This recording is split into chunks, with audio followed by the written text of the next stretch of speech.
consider Shakespeare to be the most brilliant British writer of all time.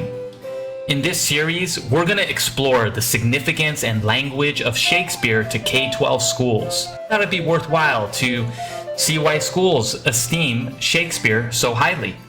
So in the next 60 seconds, we will explore 2 facts about the language and writing of William Shakespeare. Fact 1. Shakespeare spoke and wrote in what is known as early modern English. It's an extinct form of the language that was in use from 15 to 1800.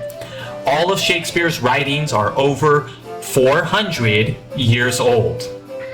Some people, including most school policymakers, they actually believe that the language of Shakespeare was more elegant than the English of today.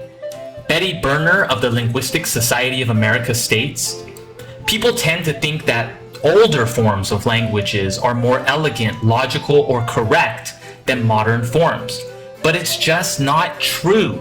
The fact that language is always changing, it doesn't mean it's getting worse. It's just becoming different." Fact 2. Shakespeare wrote for a white audience.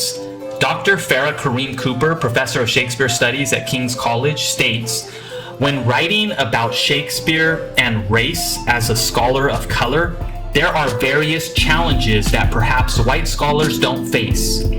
One, the realization that the poems and plays written in the early modern period were written for a white audience. So a scholar of color might come to it with an imposed sense of alienation. 2 is the grief and hurt caused when reading racist language about people of color. Each time a scholar of color encounters such language, it stings. It has to be quickly shaken off so that the analysis can take place in spite of this confrontation."